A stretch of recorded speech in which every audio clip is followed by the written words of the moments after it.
Baik, bismillahirrahmanirrahim. Assalamualaikum warahmatullahi wabarakatuh. Waalaikumsalam Ya, kami dari kelompok 4. Di sini kami akan menjelaskan tentang komponen penting dalam menulis esai. Sebelumnya, di sini izinkan saya untuk memperkenalkan anggotanya. Yang pertama ada Audrey Anastasia dengan NPM 1950-362. Lalu ada Elsa Putri Priscila dengan NPM 1950-365. Lalu ada Lutfia Zarifa dengan NPM 1950-373. Lalu ada Andika Hermalinta dengan NPM 1950-374. Lalu ada Regita Widianti dengan NPM 1950-379. Ada Fitra Ulia Balkis dengan NPM 1950-394. Lalu saya sendiri, Alfitrianisa, dengan NPM 1950-399. Dan Risna Dara dengan NPM 1950-330-105. Di sini kita akan membahas tentang unsur kesatuan dan kepaduan, lalu ada hakikat gagasan dan tesis dalam esai, lalu ada diksi, ada mekanik, ada organisasi dalam esai, dan gaya argumentasi dalam esai. Langsung saja ke pembahasan yang pertama, akan dijelaskan oleh Lutfia Zarifah. Kepada Lutfia Zarifah, saya persilahkan. Baik, terima kasih kepada moderator. Di sini saya akan membahas mengenai unsur kesatuan dan kepaduan. Unsur kesatuan dan kepaduan dijelaskan oleh Barnett pada tahun 1985 sebagai berikut. Kesatuan adalah ide pemersatu dalam sebuah paragraf dapat dinyatakan dalam kalimat topik. Kalimat topik merupakan kalimat pertama yang meramalkan apa yang akan datang dalam bagian selanjutnya, atau kalimat itu mungkin merupakan kalimat kedua yang meringkaskan poin-poin dari kalimat-kalimat sebelumnya. Sedangkan kalimat yang tidak lazim yang mungkin masih dapat diterima yang tidak memiliki kalimat topik atau ide topik. Sedangkan kepaduan adalah sebuah paragraf yang tidak hanya memiliki kesatuan tetapi harus juga memiliki kepaduan. Kepaduan paragraf yang dimana bagian-bagiannya harus cocok satu sama lain. Kata-kata transisi yang dapat digunakan adalah lagi pula, meskipun, demikian, akan tetapi, misalnya, dan lain-lain. Bukan hanya kata-kata transisi saja yang dapat digunakan, tetapi tanda baca juga dapat digunakan. Al-Wasila pada tahun 2005 mengakui salah satu unsur yang menjadi kriteria karangan yang baik adalah coherence, yang artinya menempel kayak perangko, yakni ada kepaduan antar alinea. Kepaduan ini disebabkan karena adanya transisi hubungan yang jelas antara satu paragraf dengan paragraf lainnya.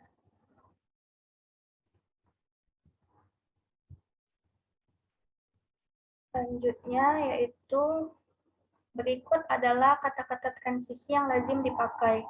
Beberapa kata mungkin lazim dipakai untuk lebih dari satu kategori, tergantung pada konteksnya. Beberapa istilah mungkin hampir sama dengan fungsinya. Yang pertama ada kualifikasi.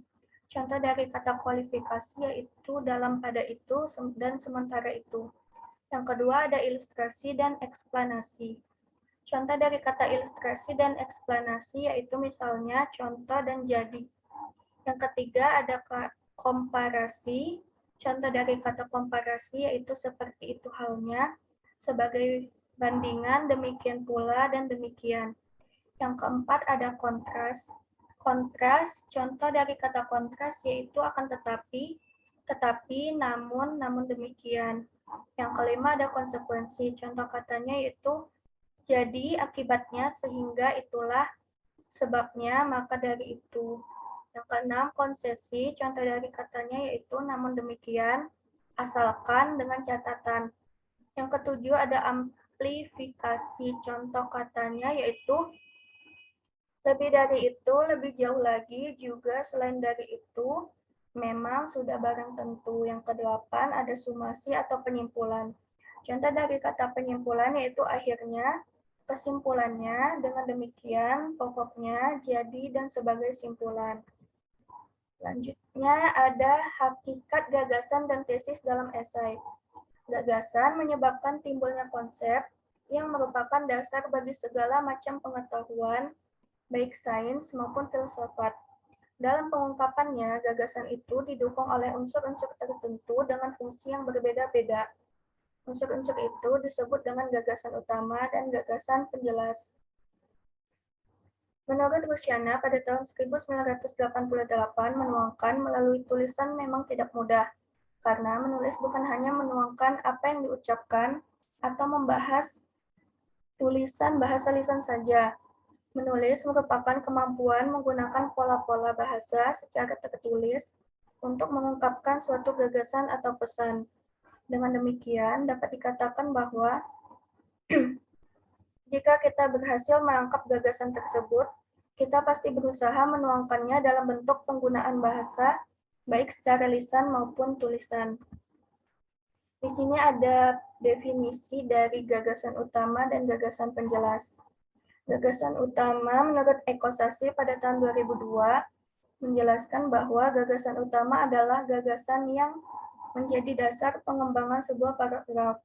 Gagasan utama yang eksplisit biasanya dapat dijumpai dalam jenis paragraf deduktif, induktif, atau paragraf campuran. Sedangkan gagasan utama yang implisit umumnya dijumpai dalam paragraf deskriptif atau naratif. Pada paragraf-paragraf tertentu, kalimat utama dapat didefinisikan dengan mudah. Kalimat itu ditandai dengan kata sebagai kesimpulan yang penting, jadi dengan demikian intinya, pokoknya, dan pada dasarnya. Sedangkan gagasan penjelas menurut Ekosasi pada tahun 2005 merupakan gagasan yang berfungsi menjelaskan gagasan utama. Gagasan penjelas umumnya dinyatakan oleh lebih dari satu kalimat. Kalimat yang mengandung gagasan penjelas disebut kalimat penjelas. Sesuai dengan nama, kalimat penjelas dapat berisikan uraian-uraian kecil, contoh-contoh, ilustrasi-ilustrasi, kutipan-kutipan, gambaran-gambaran yang bersifat parsial. Sekian yang dapat saya sampaikan, saya kembalikan kepada moderator. Baik, terima kasih kepada Teh Lutfia Jarifah. Selanjutnya ada pembahasan diksi yang akan dijelaskan oleh Teh Elsa. Kepada Teh Elsa, saya persilakan. Baik, terima kasih kepada moderator. Selanjutnya ada pembahasan mengenai diksi. Menurut Arifin dan Tasai pada tahun 2004, halaman 25, diksi adalah pilihan kata. Maksudnya adalah kita memilih kata yang tepat untuk menyatakan sesuatu. Kemudian menurut Keraf tahun 2006, halaman 22, menjelaskan bahwa pengertian diksi jauh lebih luas dari apa yang dipantulkan oleh jalinan kata-kata itu. Ketepatan pemilihan kata mempersoalkan kesanggupan sebuah kata untuk menimbulkan gagasan yang tepat pada imajinasi pembaca atau pendengar. Menurut Keraf pada tahun 2006, halaman 93, dalam penulisan esai, ketepatan dan kesesuaian pilihan kata sangat dibutuhkan untuk menciptakan tulisan esai dengan baik. Kesesuaian pemilihan kata ini mempersoalkan apakah kita dapat mengungkapkan pikiran kita dengan cara yang sama dalam sebuah kesempatan dan lingkungan yang kita masuki. Slide selanjutnya. Nah, kemudian ada jenis-jenis diksi. Yang pertama, gaya bahasa. Menurut Keraf pada tahun 2007, halaman 112 menyatakan bahwa gaya bahasa atau style merupakan salah satu bagian diksi atau pilihan kata yang mempersoalkan cocok atau tidaknya pemakaian kata untuk menghadapi situasi tertentu. Oleh sebab itu, persoalan gaya bahasa meliputi semua hierarki kebahasaan, pilihan kata secara individual, frasa, klausa, atau kalimat. Kemudian yang kedua ada penyimpangan semantik. Kata-kata puitis berjumlah banyak, tidak hanya mewakili satu makna, tidak selalu sama dengan makna kata-kata sehari-hari, serta tidak dikonotasikan sama oleh penyair. Seperti contohnya, kata sungai akan berarti bencana bagi penyair dari daerah banjir, tetapi jadi bermakna rezeki bagi penyair yang hidup di wilayah penangkap ikan dan penebang sungai. Kemudian ketiga ada register. Register dibatasi sebagai ragam bahasa dari sebuah kelompok atau sebuah kelas sosial. Dialek register disebut juga dialek profesi. Dialek register sering tidak dikenali lagi walau kerap diambil dari kosakata daerah. Contohnya seperti Simbo, Paman Doblang, Denmas, atau Sungkem yang berasal dari kosakata daerah Jawa. Kemudian yang keempat ada kata-kata sugesti. Menurut Keraf pada tahun 2005, halaman 59 berpendapat bahwa sugesti adalah suatu usaha membujuk atau mempengaruhi orang lain untuk menerima suatu keyakinan atau pendirian tertentu tanpa memberi suatu dasar kepercayaan yang logis pada orang yang dipengaruhi. Nah, dalam kehidupan sehari-hari, sugesti itu biasanya dilakukan dengan kata-kata dan nada suara. Kemudian yang kelima, ada kata-kata imajinasi. Kata imajinasi adalah susunan kata yang mencitrakan pengalaman sensori seperti melihat, mendengar, dan meraba. Pembaca seolah melihat benda, seolah mendengar suara, atau seolah dapat merasa, meraba, dan menyentuhnya setelah penyair mencoba mengkonkretkan objeknya menjadi mirip musik, gambar, atau cita rasa tertentu. Yang terakhir ada kata-kata konkret. Untuk membangkitkan imaji atau daya bayang pembaca, kata-kata harus diperkonkret, kata-kata jadi mengias ke realitas. Seperti pengimajian pengkonkretan menggunakan kiasan dan lambang yang membuat pembaca seolah melihat, mendengar, atau merasa. Selanjutnya. Yang kedua ada diksi yang berperan sebagai kata kunci dalam esai. Menurut Rahardi pada tahun 2006 halaman 31 mengatakan bahwa kata kunci dalam tulisan esai berkaitan dengan peletakan ide-ide tentang gagasan pokok penulis dalam naskah sebuah format yang terorganisasi.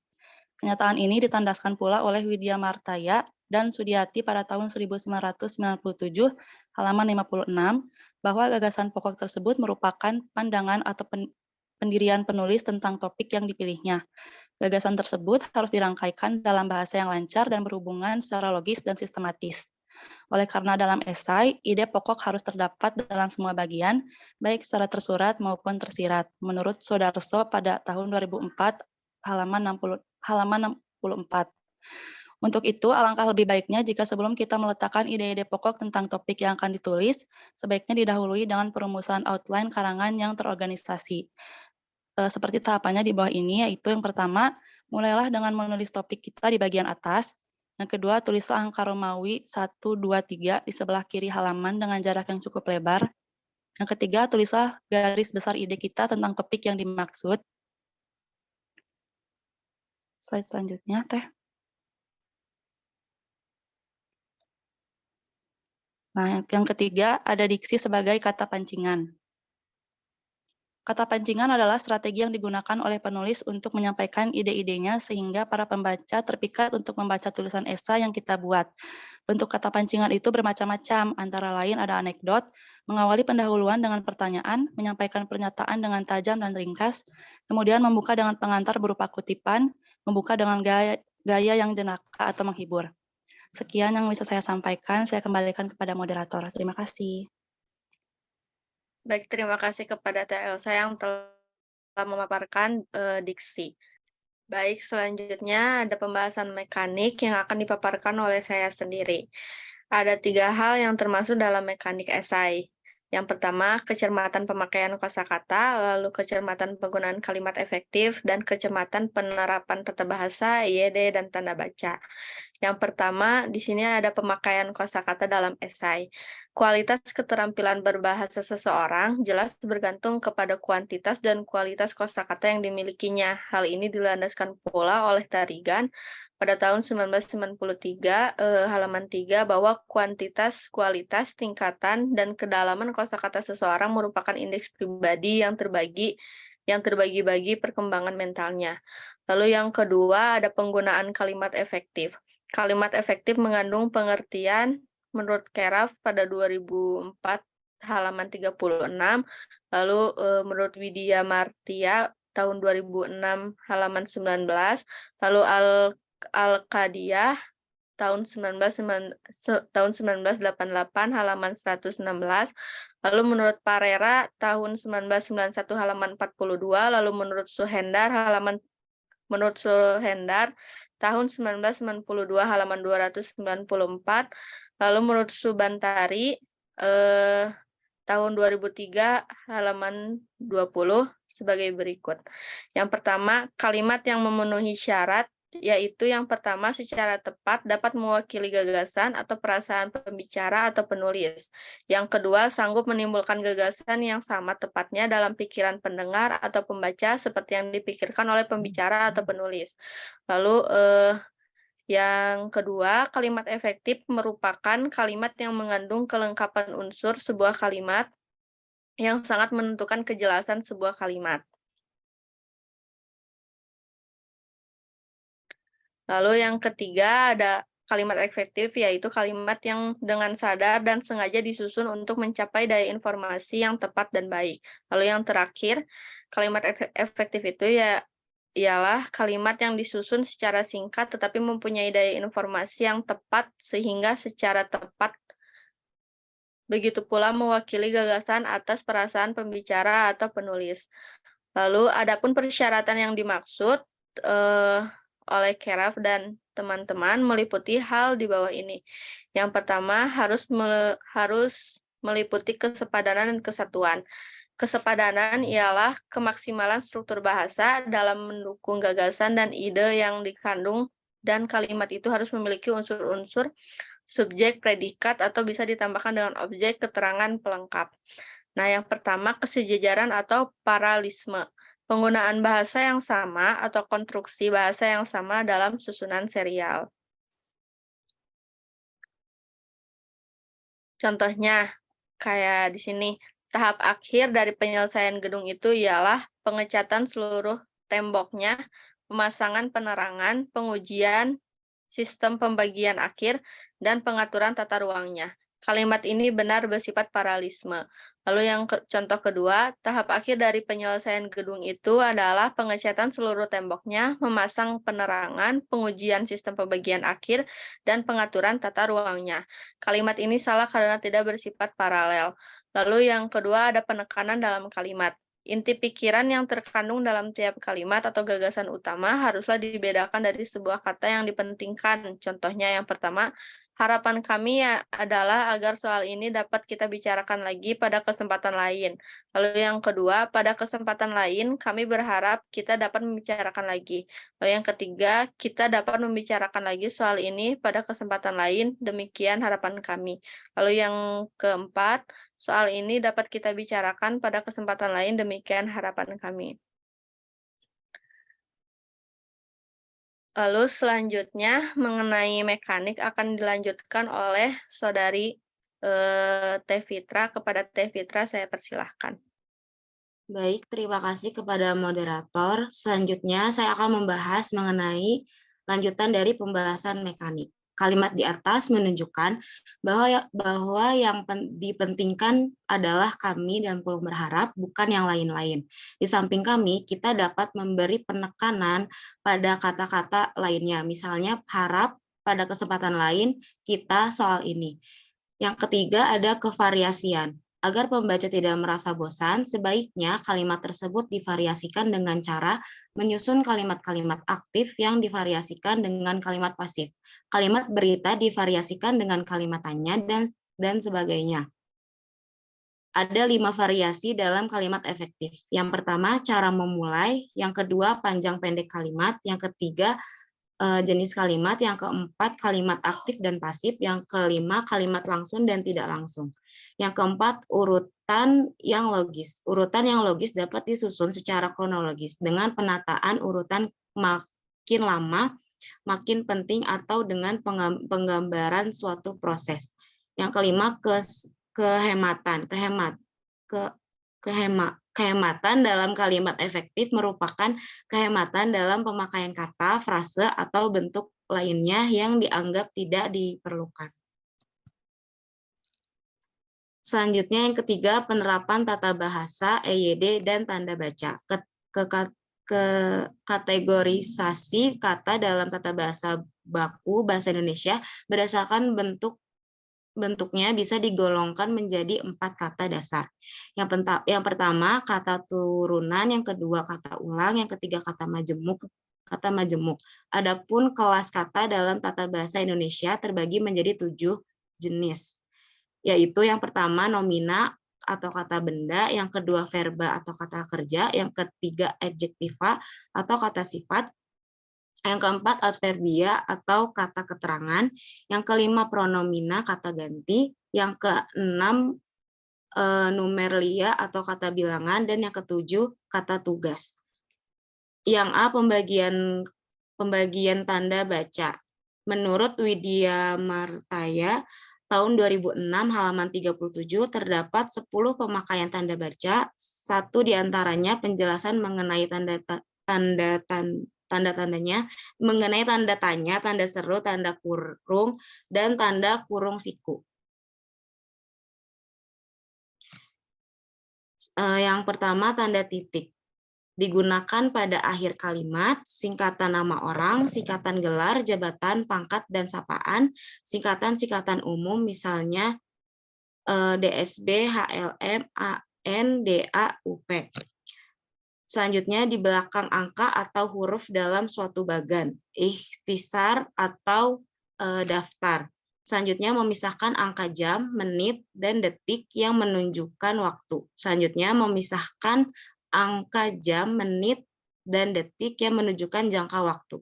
Yang kedua, tanda titik tidak dipakai untuk memisahkan angka ribuan, jutaan, dan ratusan yang tidak menunjukkan jumlah.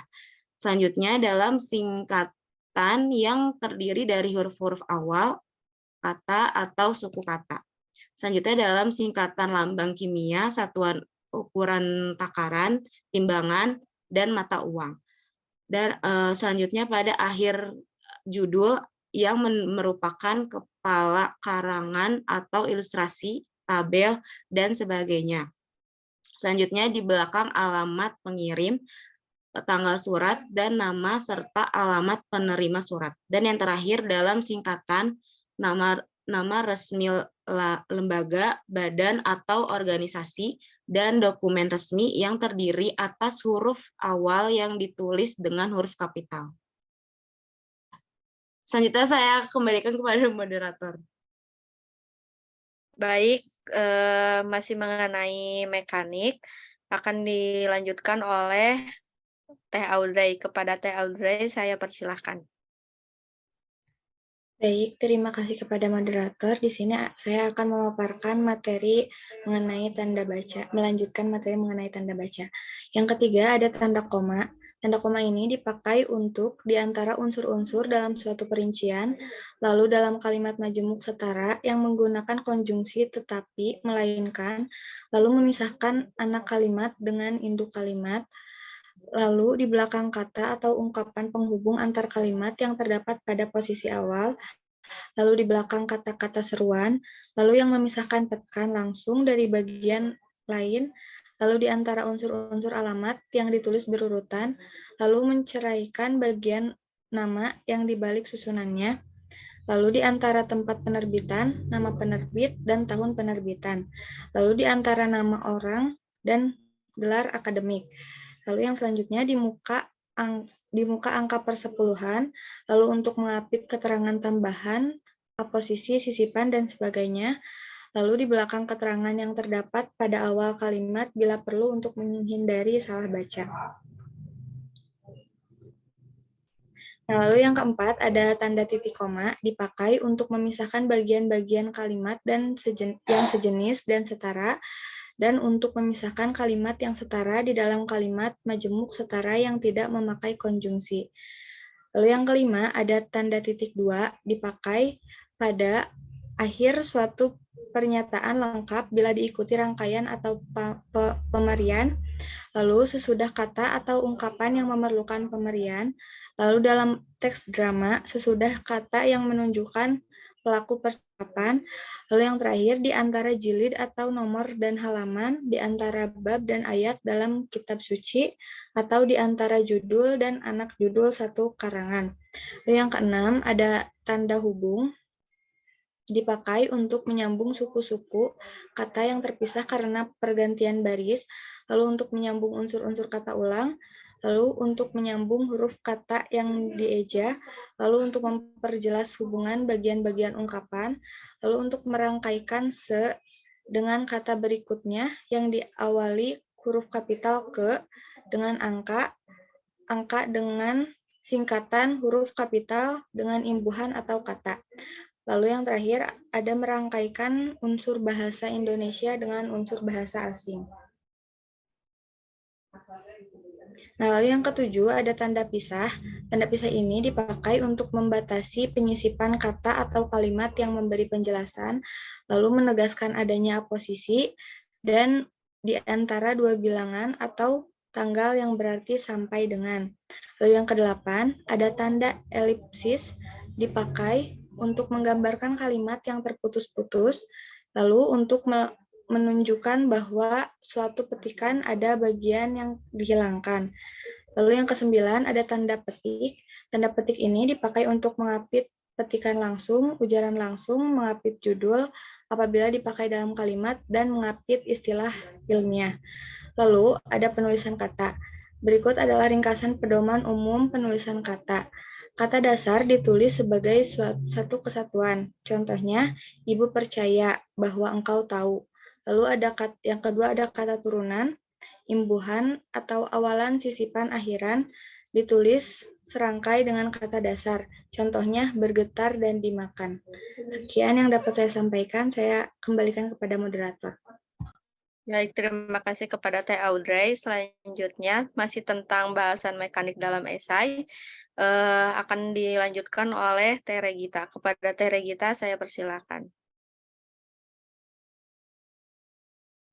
Terima kasih kepada moderator. Selanjutnya, yang bagian B yaitu ada jika kata dasar berbentuk gabungan kata, awalan atau akhiran ditulis serangkai dengan kata yang langsung mengikuti atau mendahuluinya.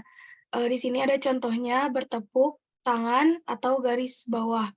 Yang C, jika kata dasar berbentuk gabungan kata, mendapat awalan dan akhiran sekaligus, unsur gabungan ditulis serangkai, contohnya yaitu dilipat gandakan. Yang D, jika salah satu unsur gabungan hanya dipakai dalam kombinasi gabungan kata, ditulis serangkai, contohnya mancanegara. Yang E, jika kata dasar huruf awalnya adalah huruf kapital, diselipkan tanda hubung, contohnya yaitu non-Indonesia. Yang ketiga yaitu bentuk ulangan ditulis secara lengkap dengan menggunakan tanda hubung, baik yang tunggal atau kupu-kupu, jamak, atau buku-buku, maupun yang berbentuk berubah beraturan, contohnya yaitu ada sayur mayur. Yang keempat, gabungan kata atau kata majemuk, gabungan kata termasuk istilah khusus, ditulis terpisah. Contohnya yaitu ada orang tua, ibu kota, sepak bola. Selanjutnya ada gabungan kata termasuk istilah khusus yang mungkin menimbulkan kesalahan pengertian. Dapat ditulis juga dengan tanda hubung untuk menegaskan pertalian. Biasanya contohnya anak istri saya. Selanjutnya yang C ada beberapa gabungan kata yang sudah lazim dapat ditulis serangkai. Ada kata ganti, kau, ku, mu, atau nya. Ditulis serangkai, contohnya di sini ada ku miliki, ku ambil, bukumu, dan miliknya. Selanjutnya ada kata depan atau preposisi, contohnya ada di, ke, dari, ditulis terpisah kecuali yang sudah lazim, seperti kepada, daripada, keluar, kemari, dan lain-lain. Contohnya di sini ada di dalam, ke tengah, atau dari Surabaya. Yang ketujuh, ada artikel si dan sang ditulis terpisah. Contohnya ada sang harimau marah kepada si kancil. Yang terakhir adalah partikel lah, kah, tah ditulis serangkai. Contohnya bacalah, siapkah, dan apatah. Selanjutnya di sini ada organisasi dalam esai. Struktur esai pada dasarnya terbagi minimum dalam 5 paragraf. Yang pertama yaitu ada paragraf. Dalam paragraf ini biasanya penulis memperkenalkan topik yang dikemukakan dalam tesisnya. Paragraf kedua sampai keempat biasanya ketiga paragraf ini disebut tubuh esai yang memiliki struktur yang sama. Paragraf kelima atau terakhir biasanya merupakan kesimpulan. Sekian dari saya kembalikan kepada moderator. Baik, terima kasih kepada Teh Regita. Selanjutnya, pembahasan struktur esai yang akan dijelaskan oleh Terisna. Kepada Terisna, saya persilakan. Baik, terima kasih kepada moderator. Di sini saya akan meneruskan pembahasan materi mengenai struktur esai. Yang pertama itu ada menentukan topik, yang kedua membuat outline atau garis besar ide-ide, yang ketiga merumuskan tesis, yang keempat menuliskan tubuh esai, yang kelima menuliskan paragraf pertama, yang keenam menyusun kesimpulan, dan yang ketujuh memberikan sentuhan akhir. Selanjutnya teh. Langsung masuk ke materi keenam, yaitu gaya argumentasi dalam esai. Menurut Al-Wasilah, menyatakan bahwa argumentasi adalah karangan yang membuktikan kebenaran atau ketidakbenaran dari sebuah pernyataan atau statement.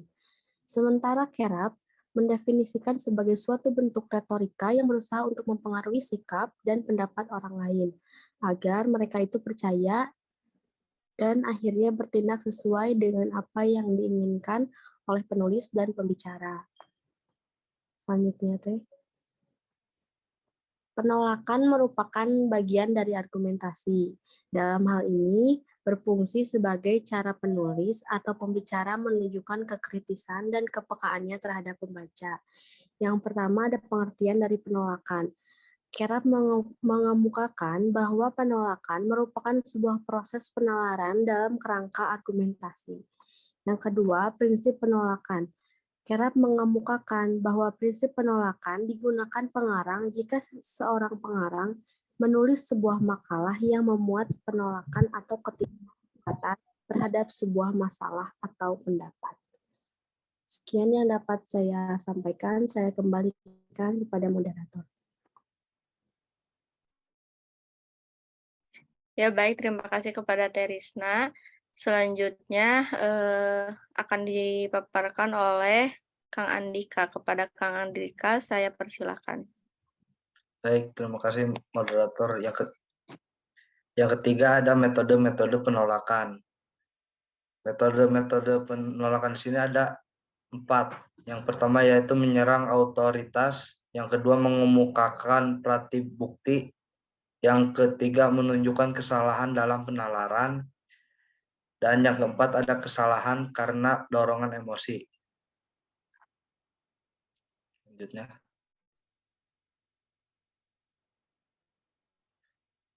Yang pertama itu menyerang otoritas. Metode ini menekankan pada penulis untuk mengadakan penilaian terhadap pendapat para ahli atau orang yang dianggap berwenang dalam suatu bidang.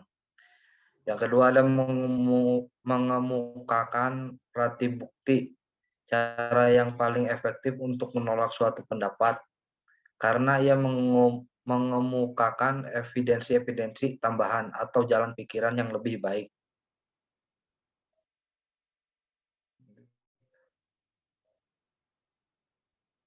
Selanjutnya ada menunjukkan salah nalar. Hal yang paling esensial dalam proses penolakan adalah menunjukkan kesalahan nalar.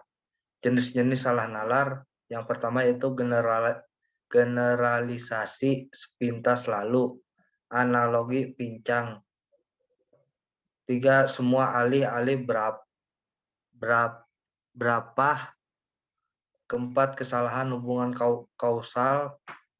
Kelima, ada kesalahan karena tidak mengerti persoalan. Yang keenam, ada argumen ad hominem, pembuktian ditentukan pada manusia. Yang keempat, ada menunjukkan kesalahan karena dorongan emosi.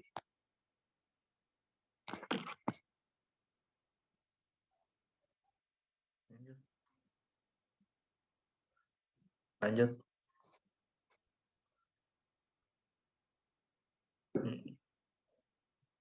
Yang keempat ada menunjukkan kesalahan karena dorongan emosi. Mengabaikan metode khusus lainnya. Yang satu, berbicara berdasarkan pretis seseorang. Yang kedua, menggunakan istilah yang berprasangka. Yang ketiga, argumentum ad populum.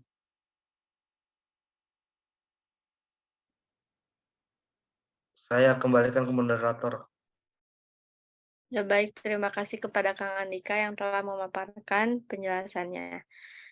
sudah di penghujung. Di sini ada kesimpulannya. Jadi dalam membuat esai kita harus memperhatikan beberapa hal. Di antaranya kita harus memperhatikan unsur kesatuan dan kepaduan, lalu hakikat gagasan dan tesis dalam esai harus didukung oleh unsur-unsur tertentu.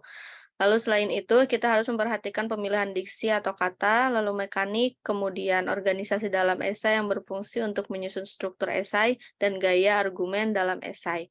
Mungkin cukup sekian dari kelompok 4. Saya pamit undur diri. Wassalamualaikum warahmatullahi wabarakatuh.